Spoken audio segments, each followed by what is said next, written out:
Hello सगळ्यांना। तर बघा, गावाकडची सकाळ ना खूप सुंदर असते, खूप छान। तर सकाळी सकाळी नाश्ता वगैरे झाला, चहा झाला, कपडे वगैरे सगळे धुवून झाली ताईंनी, आम्ही दोघींनी सगळे कपडे वगैरे धुवून वाळत घातले। त्याच्यानंतर म्हटलं चला थोडासा व्हिडिओ शूट करूया। तर खूप छान सकाळ असते गावाकडची, एकदम सूर्याची किरण एकदम सूर्यावर आकाशात आला ना की लगेच किरण घरात।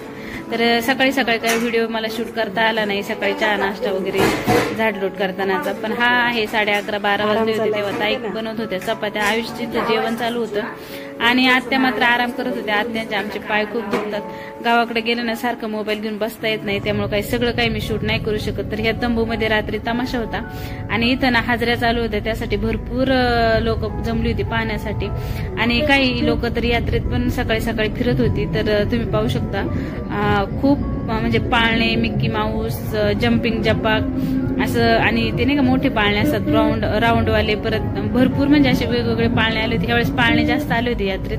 आम्ही लहान असताना हे आमच्या वेळेस काही नव्हतं, पण आताच्या मुलांना बरे यात्रेत नाही का सगळं काही म्हणजे एन्जॉय करायला भेटतं। तर सगळ्यात जास्त मुलं आहे ना या जम्पिंग जपाक आणि त्या पाळण्यातच बसण्यासाठी पैसे खर्च करतात आणि आपण पण म्हणजे आम्ही पण देतो त्यांना, कारण वर्षातून एकदाच यात्रा असते। तर ही आहे आर्या आणि माझे मावस दीर, ते पण त्यांना यात्रेत फिरवण्यासाठी घेऊन आले होते मुलांना, वस्तीवर राहतात ते। तर बऱ्याच बायका इथं शॉपिंग पण करत होत्या। आता मी केरला खायला देतो। दुपार झाली, जेवण वगैरे झाले, आम्ही मस्त आता आमच्या पडवीमध्ये बसलोय, आराम चाललाय,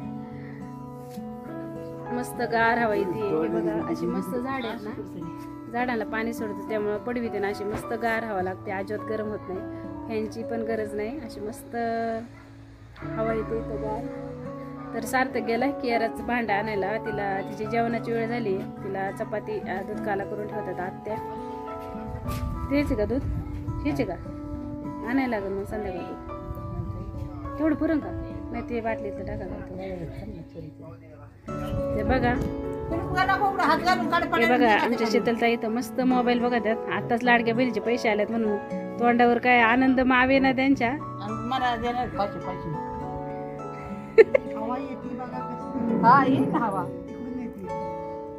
शीतलताईने 500 रुपये दिले, तर मग मी पे देईन 500 रुपये तुम्हाला, बरं का। आज कसं का आत्या ह्याला पैसे आले बरं का, आधी यांनी मला सांगितलं, मला मेसेज येतो पण नाही नाही बघितलं का त्यांना मेसेज आला, नाही त्यांना मेसेज आला, त्या म्हणल्या की मला पैसे आले म्हणून मी मिस कॉल देऊन बघितला, लगेच मग पाहिलं तर मला पण आले। आधी ह्यांना आले, मला यांनी द्यायला पाहिजे ना 500 रुपये आधी, 1,500 मम्मा 3 येणार होते पण 1,500 आल्यात। मला तिरक्या पाळण्यात बसायची, काकी घेऊन खर्च काकी बोलायची पण नक्की नक्की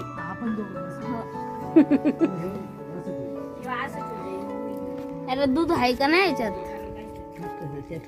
त्याच्यात मिक्स करता का, आला मिक्स करता का तू बघा। इथं भाऊच्या आणि या काकांच्या मस्त गप्पा चालल्यात।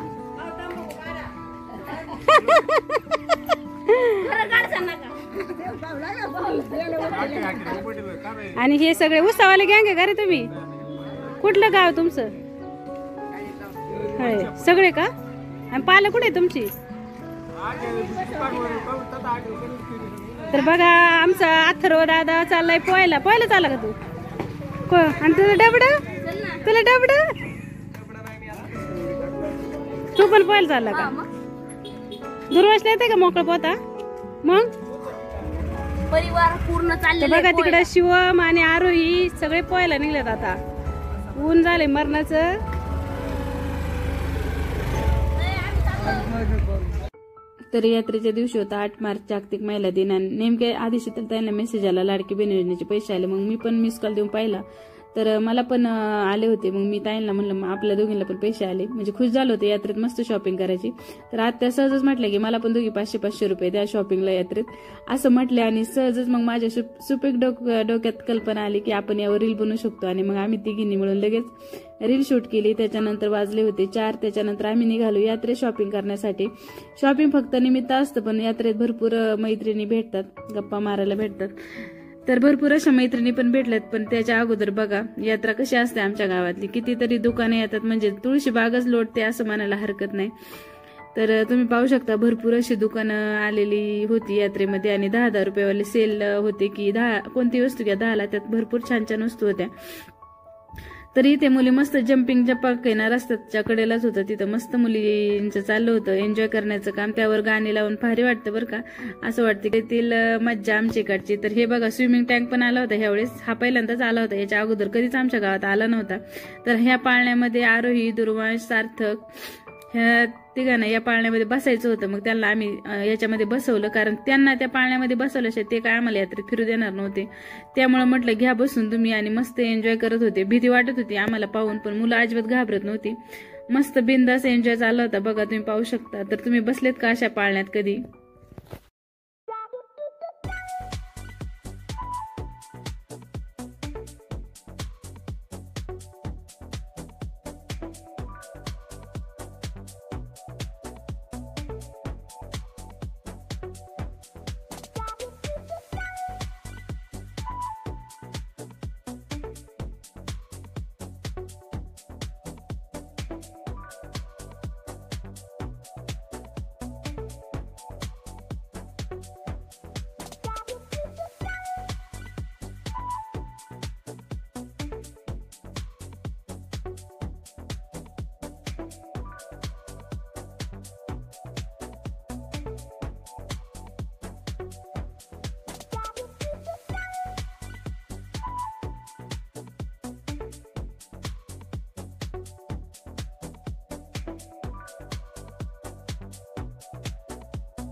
तर हा तुम्ही फिरताना पाळणा पाहताय ना, या पाळण्यामध्ये आम्ही बसलो होतो आणि बसताना असं वाटत होतं बसू का नको, पण बसल्यावर आहे ना हळूहळू फिरत होतो तोपर्यंत काय नाही. पण नंतर जेव्हा जोरात पाळणा फिरायला लागला ना, तेव्हा मात्र भीतीचा गोळा झाला पोटामध्ये. लहानपणी काय वाटायचं नाही, पण आता थोडीशी भीती वाटत होती. पण असं वाटत होतं पाळणा तुटणार तर नाही ना, आपण खाली पडणार तर नाही ना. वरतून खूप वेगळं दिसत होतं आणि नेमकं मोबाईल ना मी खाली व्हिडिओ काढण्यासाठी सार्थकडे ठेवला होता. वरून खूप छान व्ह्यू आला असता काढता मला व्हिडिओ, पण काय ते शक्य झालं नाही. त्याच्यानंतर आम्ही या पाळण्यातून उतरलो ना, तर 5-10 मिनिटं अक्षरशः आमच्या हातपाय थरथर कापत होते, म्हणजे असं नाही का एकदम थरथर झालं होतं पूर्ण शरीराचं. त्याच्यानंतर आम्ही यात्रेत राहिलेली शॉपिंग करायला गेलो. नंतर आहे ना यात्रेत गेलो आणि मिठाई खरेदी नाही केली यात्रेत. तर यात्रेत गेल्याची मज्जाच येत नाही. तर इथे मस्त आम्ही सगळी मिठाई खरेदी केली, लाडू, गोडी शेव, पांढरी शेव, भेळ, बालुशाही अशी बऱ्याच प्रकारची मिठाई खरेदी केली. यात्रेत भरपूर अशा मैत्रिणी भेटल्या खूप दिवसांनी. तर ह्या दोन माझ्या एक जाव आणि 2 मावस नंदा होत्या. त्याच्यानंतर उरली शॉपिंग कंप्लीट केली. नंतर आम्ही निघालो घरी. तर कसा वाटला यात्रेचा व्हिडिओ ते कमेंट करून मला नक्की सांगा. चला मग बाय बाय.